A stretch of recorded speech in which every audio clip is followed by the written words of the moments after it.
Quer saber o que foi o Concílio de Nicéia? Fica comigo nesse vídeo.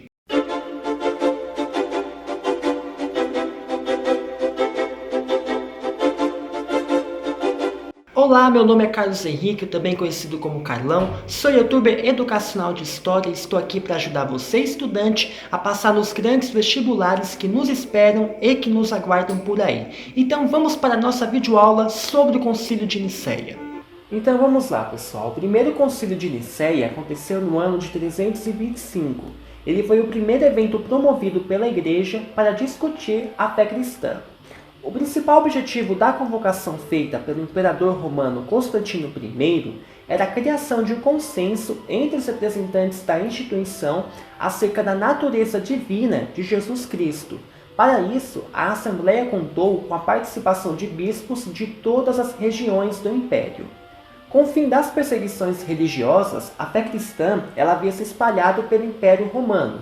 Contudo, esse processo deu origem a uma forma distinta de interpretar os dogmas da instituição. No Império Bizantino, por exemplo, o sacerdote alexandrino Ário colocou em questão a natureza divina de Jesus Cristo. Para ele, Jesus deveria ser entendido como uma criatura de origem divina, e não como uma divindade em si. Sendo assim, Jesus não possuiria vida eterna. Ele seria marcado por um traço de humanidade que o desvincularia da condição sagrada defendida pelos demais seguidores do cristianismo. O posicionamento de Ário havia criado uma situação conflituosa com o bispo Alexandre de Alexandria. Por isso, ele foi excomungado por todos os bispos do Egito e estava refugiado na cidade de Nicomédia. Contudo, o seu argumento acerca da natureza divina já havia conquistado adeptos que possuíam prestígio com o imperador Constantino. Então, o agravamento dessas divergências entre a perspectiva de Ário e a visão ortodoxa impulsionou a convocação do primeiro concílio de Nicéia, que deveria apresentar o posicionamento da Igreja acerca do arianismo. Ou seja, Ário não pregava Jesus Cristo como filho de Deus. Ele pregava Jesus como uma criatura de Deus. E prestem muito bem atenção, porque já teve questões, vai ter uma questão que vai perguntar sobre isso no final do slide, que nós vamos fazer daqui a pouco. Ário, negava totalmente a Trindade. Ele negava o Pai, o Filho e o Espírito Santo, a Trindade. Ele não acreditava na Trindade. Ou seja, ele acreditava somente em Deus como único ser. Ele não acreditava que Deus poderia se manifestar em outro ser. Então, nisto, quando ele negava, quando ele falava que Jesus era uma criatura de Deus, ele também negava a Trindade. Ele não acreditava nessa perspectiva que a Igreja Ortodoxa pregava, tá bom? E também, além disso, pessoal, vale lembrar que nesse primeiro concílio de Nicéia, nós tivemos também a participação do diácono Atanásio. Atanásio, ele foi assessor, do Alexandre de Alexandria. Atanásio, pregava de uma forma muito eloquente Jesus Cristo como uma divindade. Ele pregava Jesus, ele provava em textos bíblicos Jesus como uma divindade. Ele era totalmente o contrário ao arianismo. Vale lembrar, só para complementar aqui nessa primeira parte. Nisto, nós tivemos o segundo concílio de Nicéia, que aconteceu no ano de 787 e foi o concílio ecumênico do cristianismo. Volta a acontecer então na cidade de Nicéia também. Nessa edição, a pauta central da Assembleia é a veneração de imagens. Essa prática havia sido banida pelo imperador bizantino Constantino V. Esse segundo concílio foi convocado pela imperatriz Irene e pelo patriarca Tarásios. A veneração de ícones havia sido banida pelo imperador bizantino Constantino V e apoiada por seu conselho de Hieria, que aconteceu em 754 d.C., que se descreveu como o sétimo concílio ecumênico, que embora tenha tido a presença de 388 bispos, não se faziam presentes entre eles nenhum dos 5 patriarcas nem quaisquer representantes destes, sendo tal sínodo tido suas declarações derrubadas pelo segundo concílio de Nicéia, 33 anos depois. O vigoroso cumprimento da proibição pelo imperador incluiu a perseguição daqueles que veneravam os ícones e os monges em geral. Havia também implicações políticas para a perseguição. Imagens de imperadores ainda eram permitidas por Constantino V, o que alguns oponentes viam como uma tentativa de dar maior autoridade ao poder imperial do que aos santos e bispos. Ou seja, Constantino V não autorizava, imagens de ícones nas igrejas, mas ele ainda permitia, a veneração de imagens de imperadores. Ou seja, o pessoal estava começando a ter uma impressão de que Constantino queria ter uma maior autoridade política naquela época. E estas tendências iconoclastas foram partilhadas pelo seu filho Leão IV, o César, e após a sua morte precoce, a sua viúva Irene, como regente de seu filho Constantino VI, desejava restaurar então a veneração de ícones. O Concílio de Hieria não teve participação das igrejas ocidentais, motivo pelo qual não foi aceito por toda a igreja e foi desqualificado em 784. Quando o secretário imperial Tarásio foi nomeado sucessor do patriarca de Constantinopla, Paulo IV o Novo, este que desejava uma reaproximação com as igrejas ocidentais, com finalidade do quê? De restaurar a veneração de ícones. Ele convocou um novo concílio e convidou o Papa Adriano I, que prontamente aceitou o convite com prazer. Este enviou um arcebispo e um abade como seus legados. Em 786, o concílio reuniu-se primeiramente na Igreja dos Santos Apóstolos, em Constantinopla. No entanto, os soldados em conluio com a oposição, ou seja, contra os soldados opositores, entraram na igreja e romperam a assembleia. E como resultado, o governo recorreu a um estratagema. E sob esse pretexto de uma campanha, o guarda-costas iconoclasta foi mandado embora da capital, desarmado e desfeito. E esse concílio, então, ele se reuniu em 24 de setembro de 787 na igreja de Hagia Sofia. E participaram dele cerca de 350 pessoas, 308 bispos ou seus representantes também. O patriarca Tarásio ele presidiu o concílio, todavia, depois de protestos dos membros de Roma que viam Constantinopla com desconfiança, o concílio foi dissolvido e transferido para Niceia, onde neste último local ocorreram 8 sessões. E são essas sessões agora que nós vamos ver aqui nos slides. A primeira sessão ela aconteceu em 24 de setembro de 787. 3 bispos, Basílio de Ancira, Teodoro de Mira e Teodósio de Amório, pediram perdão pela heresia da iconoclastia. A segunda sessão, que aconteceu em 26 de setembro de 787, os legados papais leram as cartas do Papa Adriano I pedindo concordância com a veneração de imagens. Os bispos do concílio responderam: nós seguimos, recebemos, admitimos. Na terceira sessão, que aconteceu em 28 de setembro de 787, outros bispos que fizeram sua abjuração foram recebidos no concílio.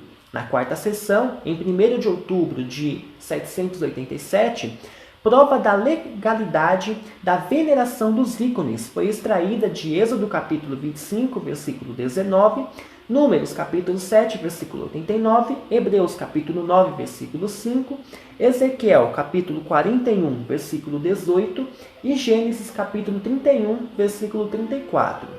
Mas especialmente a partir de uma série de passagens dos padres da igreja, a autoridade da última foi decisiva. Na quinta sessão, que aconteceu em 4 de outubro de 787, afirmava-se que a heresia iconoclasta vinha originalmente de judeus, sarracenos e maniqueístas. Na sexta sessão, que aconteceu em 6 de outubro de 787, a definição do Pseudo Sétimo Concílio, que aconteceu em 754, foi lida e condenada. Na sétima sessão, que aconteceu em 13 de outubro de 787, o concílio emitiu uma declaração de fé sobre a veneração das imagens sagradas, onde foi determinado que, como a cruz sagrada e vivificante está em toda parte configurada como um símbolo, assim também as imagens de Jesus Cristo, da Virgem Maria, dos santos anjos, bem como das dos santos e outros homens piedosos e santos devem ser incorporadas na fabricação de vasos sagrados, tapeçarias, vestimentas e etc., e expostos nas paredes das igrejas, nas casas e em todos os lugares visíveis, à beira da estrada e em toda parte, para serem reverenciados por todos que pudessem vê-los. Quanto mais eles são contemplados, mais eles se movem para a memória fervorosa de seus protótipos. Portanto, é apropriado conceder-lhes uma veneração fervorosa e reverente. Não, no entanto, a verdadeira adoração que, de acordo com nossa fé, pertence somente ao ser divino, pois a honra conferida à imagem passa para o seu protótipo, e quem venerar a imagem venera nela a realidade do que está ali representado. E na oitava sessão, que aconteceu em 23 de outubro de 787, a última sessão foi realizada em Constantinopla, no Palácio Magnaura. A imperatriz Irene e seu filho estavam presentes e assinaram um documento.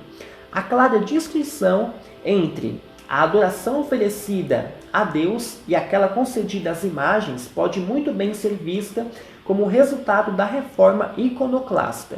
Os 22 cânones elaborados em Constantinopla também serviram de reforma eclesiástica.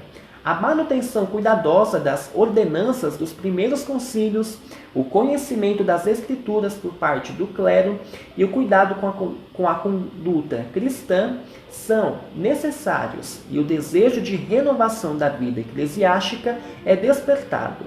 O concílio também decretou que cada altar deveria conter uma relíquia, o que continua sendo o caso dos regulamentos católicos e ortodoxos modernos, que é o cânon 7.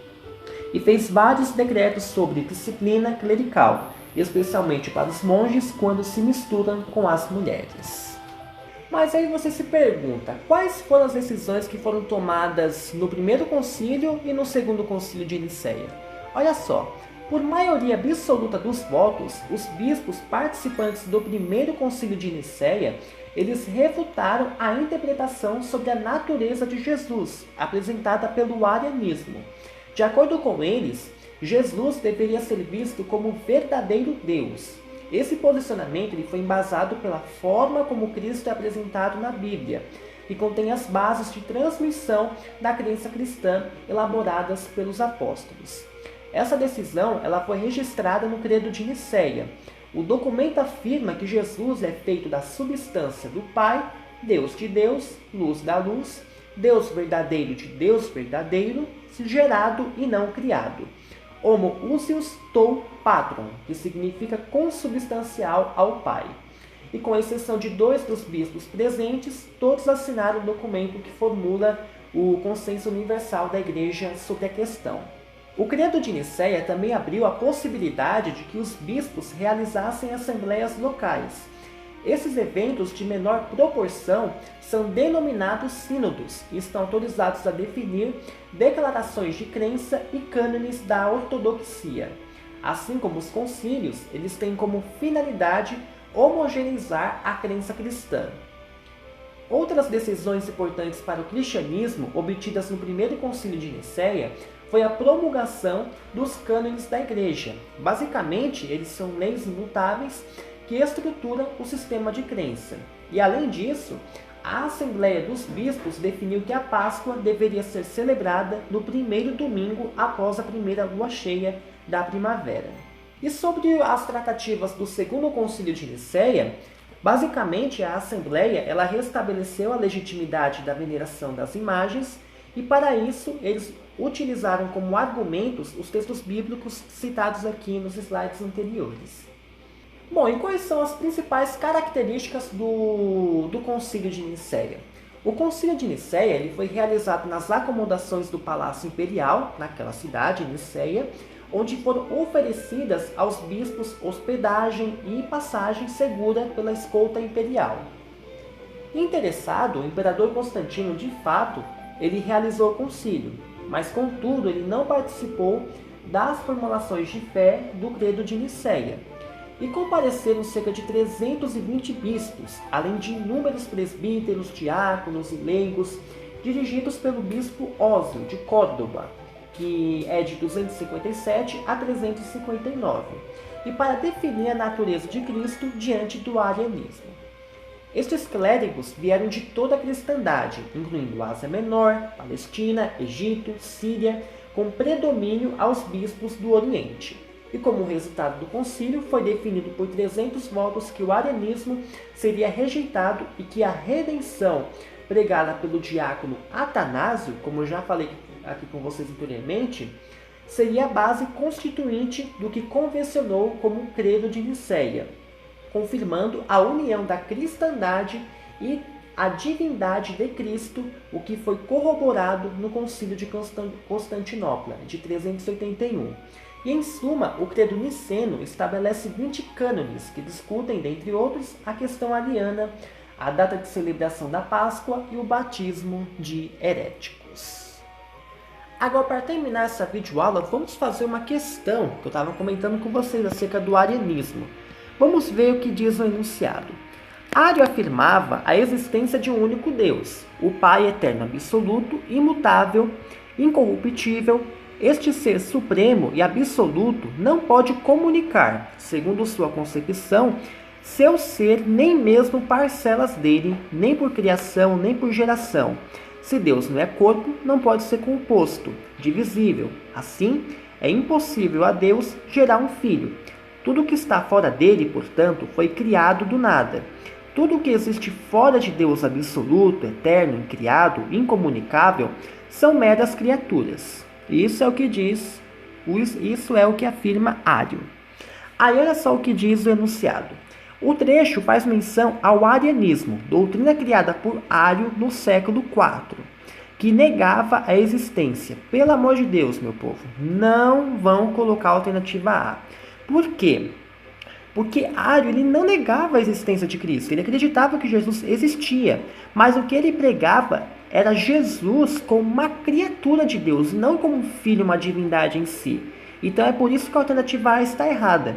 Indo direto para a alternativa certa, a alternativa correta é a alternativa C, porque negava a Trindade ao falar que Cristo era somente uma criatura de Deus, como já foi explicado anteriormente.